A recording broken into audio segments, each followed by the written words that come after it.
मुख्यमंत्री ने 2 दिवसीय जगदलपुर प्रवास के दौरान आज 186 करोड़ 55 लाख रुपए के विकास कार्यों का किया लोकार्पण।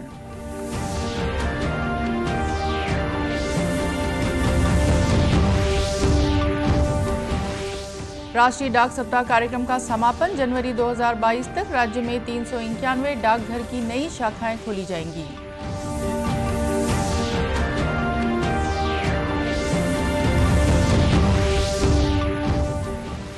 देश भर में अब तक 97 करोड़ 65 लाख से अधिक कोरोना टीके लगाए गए। कोविड टीकाकरण अभियान का गीत जारी।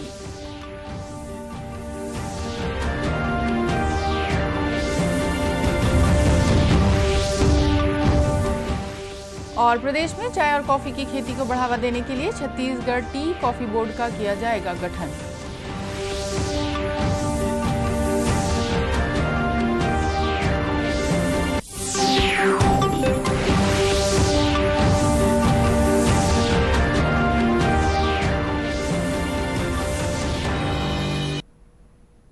नमस्कार, आप देख रहे हैं दूरदर्शन समाचार। मैं हूं रेहाना। अब समाचार विस्तार से। मुख्यमंत्री भूपेश बघेल ने 2 दिवसीय जगदलपुर प्रवास के दौरान आज आसना गांव में आयोजित समारोह में 186 करोड़ 55 लाख रुपए से अधिक के कार्यों का लोकार्पण किया। इस मौके पर उन्होंने 45 करोड़ 82 लाख रुपए से अधिक के 15 कार्यों का भूमि पूजन भी किया। मुख्यमंत्री अपने प्रवास के दौरान सिराहासार में आज आयोजित मुरिया दरबार में भी शामिल हुए। आज मुरिया दरबार में शामिल होने के लिए सिरहासार पहुंचने पर मुख्यमंत्री का स्वागत मांझी चालाकियों ने पारंपरिक पगड़ी पहनाकर किया। मुख्यमंत्री ने इस अवसर पर कहा कि बस्तर दशहरे की कई विशेषताएं हैं, जिसके कारण देश विदेश के लोग हर साल इसमें शामिल होने के लिए बस्तर आते हैं। उन्होंने बस्तर में देवी देवताओं को मानने की संस्कृति को विशिष्ट बताते हुए कहा कि बस्तर इकलौता स्थान है जहाँ देवी देवताओं की आराधना करने के साथ ही उनके साथ अपना संपूर्ण जीवन व्यतीत करते हैं। उन्होंने कहा कि बस्तर की इस संस्कृति के बारे में देश दुनिया को जानने और समझने की आवश्यकता है। उन्होंने कहा कि देवगुड़ियों के विकास और सौंदर्यीकरण के काम में पैसों की कोई कमी नहीं होने दी जाएगी। इस अवसर पर मुख्यमंत्री ने टेम्पल कमेटी के लिए एक लिपिक और एक भृत्य की भर्ती की घोषणा करने के साथ ही शासकीय इंजीनियरिंग महाविद्यालय का नामकरण वीर झाड़ा सिरहा के नाम पर करने की घोषणा की। उन्होंने दंतेश्वरी मंदिर में आधुनिक ज्योति कक्ष के निर्माण की घोषणा भी की। मुख्यमंत्री ने पिछड़ेपन को पछाड़ने की ललक पुस्तक का विमोचन भी किया। इससे पहले मुख्यमंत्री ने जगदलपुर में मां दंतेश्वरी मंदिर में पूजा अर्चना कर प्रदेश की सुख समृद्धि और खुशहाली की कामना की। आजादी के अमृत महोत्सव के उपलक्ष्य में छत्तीसगढ़ डाक परिमंडल द्वारा आयोजित राष्ट्रीय डाक सप्ताह कार्यक्रम का आज समापन हो गया। इस अवसर पर राज्य के पोस्टमास्टर जनरल R.K. जायभाये ने रायपुर कार्यालय में पत्रकार वार्ता को संबोधित किया। उन्होंने बताया कि छत्तीसगढ़ डाक परिमंडल में WE क्षेत्रों में जनवरी 2022 तक कुल 391 डाकघर की नई शाखाएं खोली जाएंगी।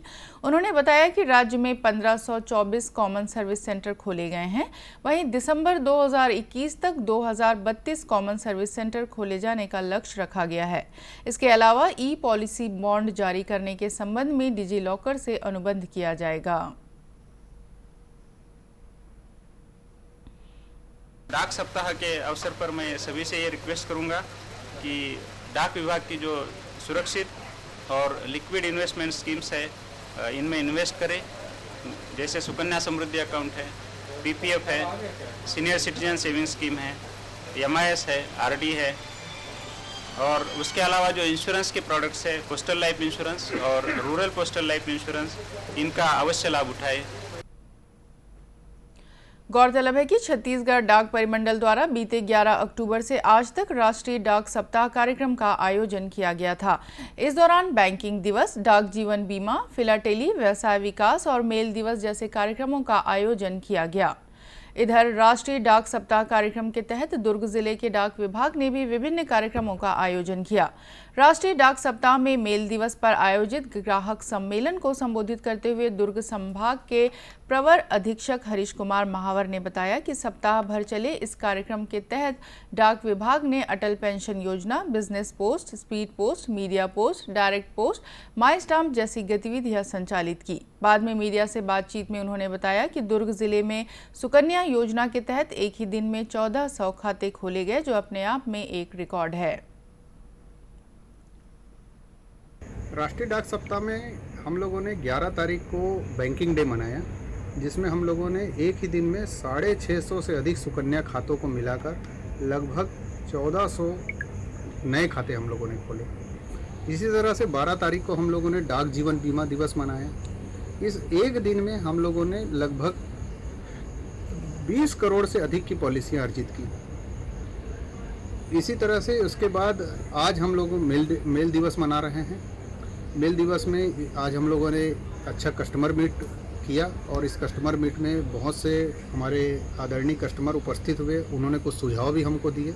उन सुझावों को हम आगे बढ़ाएंगे और यदि उन सुझावों में अमल करते बना तो निश्चित रूप से हमारा विभाग उन सुझावों में भी अमल करेगा। उन्होंने बताया कि डाक विभाग ने तमाम कस्टमर फ्रेंडली सेवाएं आरंभ करके ग्राहकों को अपनी तरफ आकर्षित किया है। श्री महावर ने बताया कि पवित्र गंगा जल भी स्पीड पोस्ट के जरिए लोगों के पास पहुंच रहे हैं। नेहरू युवा केंद्र संगठन के द्वारा इन दिनों क्लीन इंडिया अभियान चलाया जा रहा है। इसी कड़ी में रायपुर शहर के महादेव घाट में एक कार्यक्रम का आयोजन किया गया। कार्यक्रम के दौरान स्वच्छता अभियान चलाया गया। इस दौरान खारून नदी के आसपास और मंदिर परिसरों से पॉलीथीन एकत्रित कर साफ सफाई की गई। कार्यक्रम में राष्ट्रीय सेवा योजना के स्वयंसेवकों ने भी बढ़ चढ़कर अपनी भागीदारी निभाई।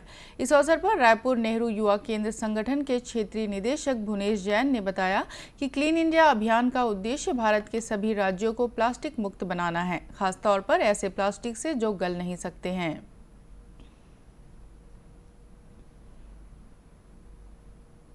सिंगल यूज प्लास्टिक का जो वेस्ट है, उस कचरे का संग्रहण करने का बड़ा दायित्व नौजवानों ने स्वयंसेवी भावना के आधार पर लिया इस देश के अंदर। और प्रत्येक जिले में कम से कम 11,000 किलोग्राम जो है सिंगल यूज प्लास्टिक को कलेक्ट करने का जो है नौजवानों ने बीड़ा उठाया है। वो अपने आसपास के इलाकों के अंदर प्रमुख जगहों के ऊपर किस तरह से सिंगल प्लास्टिक जो है उसको कैसे इकट्ठा किया जाए, उसका कैसे निस्तारण किया जाए, और साथ ही साथ जो प्रमुख जगह है अपने अपने इलाकों की उसका भी सौंदर्यीकरण किया जाए, सार्वजनिक जगहों का सौंदर्यीकरण किया जाए, उसकी सफाई की जाए। और इसके साथ साथ जल संसाधन जितने भी हैं वो हमारे जीवन के साथ जुड़े हुए हैं और बहुत महत्वपूर्ण हैं। तो ऐसे में जल संसाधनों के प्रति भी संवेदनशीलता हम सभी की बढ़नी चाहिए। तो नौजवान वहाँ के जल संसाधनों को भी मेंटेन करने का और डिसिल्टिंग करने का काम, उसको सफाई करने का काम भी बड़े पैमाने पर इस देश के अंदर कर रहे हैं। गौरतलब है कि बीते 2 अक्टूबर से शुरू हुआ यह अभियान आगामी 31 अक्टूबर तक चलेगा। छत्तीसगढ़ मास्टर एथलेटिक्स संघ द्वारा आज दुर्ग में 1 माइल रेसेस का आयोजन किया गया। आज़ादी का अमृत महोत्सव के तहत आयोजित इस दौड़ में प्रदेश भर के युवा धावकों के अलावा मास्टर वर्ग के धावकों ने भी बड़ी संख्या में हिस्सा लिया। पूर्व हॉकी प्लेयर और अर्जुन अवार्डी सबा अंजुम के अलावा दुर्ग विधायक अरुण वोरा ने दौड़ का शुभारंभ किया। दुर्ग के रोजगार कार्यालय से प्रारंभ होकर यह दौड़ जेल तिराहा पर जाकर संपन्न हुई। मास्टर एथलेटिक्स संघ के प्रदेश महासचिव ताजुद्दीन ने बताया कि आज़ादी का अमृत महोत्सव के तहत आयोजित इस दौड़ का मकसद प्रदेश के युवाओं को फिट रखना है ताकि वे नौकरी के लिए ली जाने वाली फिजिकल परीक्षाओं को पास कर सकें।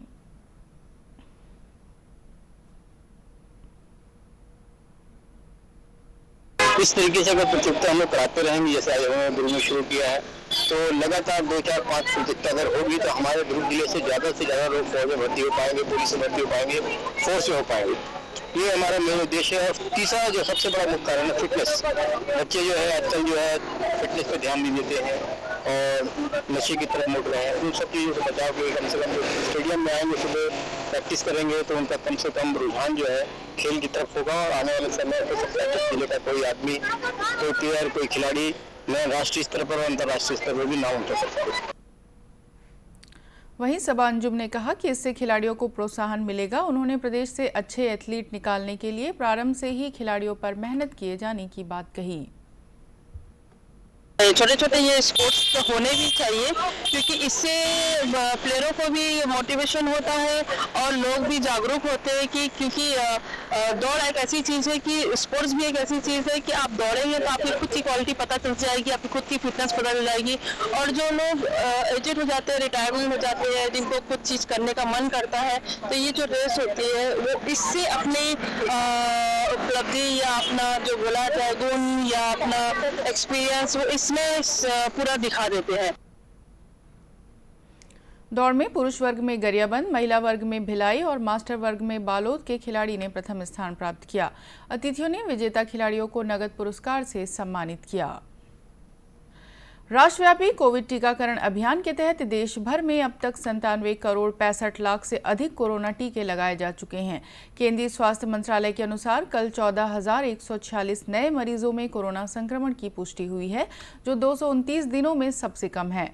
देश में इस समय 1,95,846 कोरोना संक्रमित मरीजों का इलाज चल रहा है, जो 220 दिन में सबसे कम है। स्वस्थ होने की दर 98.1% हो गई है। सक्रिय मामलों की संख्या कुल मामलों के 1% से भी कम है। वहीं छत्तीसगढ़ में कल कोरोना संक्रमण के 14 नए मामले सामने आए हैं। वहीं प्रदेश के 20 जिलों में कल कोरोना का कोई नया मामला सामने नहीं आया है। राजधानी रायपुर में कल कोरोना संक्रमित 4 नए मरीज मिले हैं। वर्तमान 181 कोरोना संक्रमित मरीजों का प्रदेश के विभिन्न अस्पतालों या होम आइसोलेशन में इलाज चल रहा है।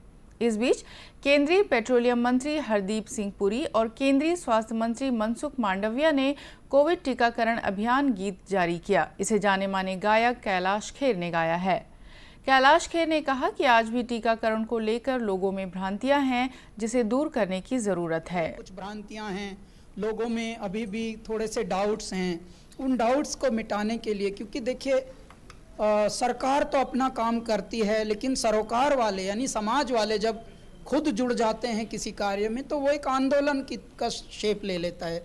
भारत का टीकाकरण ये ही जान बचाएगा,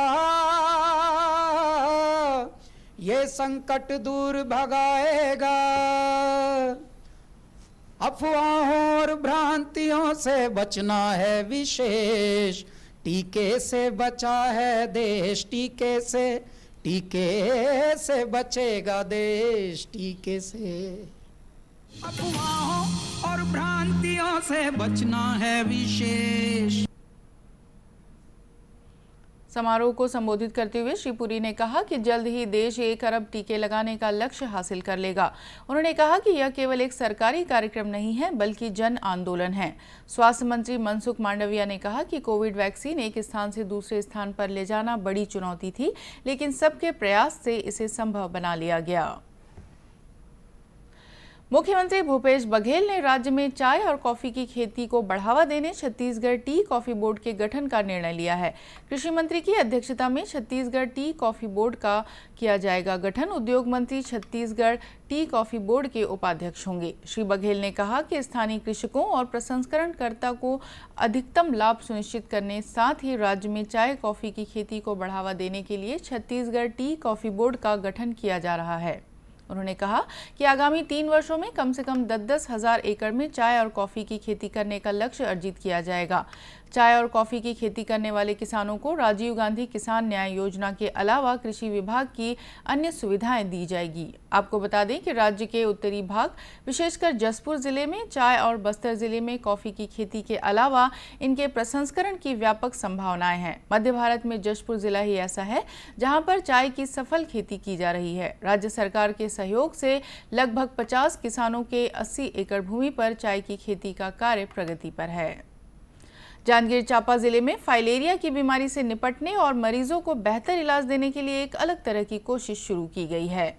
अकलतरा ब्लॉक के बीएमओ डॉक्टर महेंद्र सोनी ने मीडिया से बातचीत में बताया कि फाइलेरिया बीमारी से पीड़ित मरीजों को प्रशिक्षण दिया जा रहा है ताकि वे खुद ही अपने पैर के घाव की सफाई कर सकें। डॉक्टर सोनी ने बताया कि फाइलेरिया के इलाज में यह कारगर है। नियमित सफाई होने से मरीज की उम्र बढ़ जाती है, इसलिए मरीजों को प्रशिक्षण देकर जागरूक किया जा रहा है।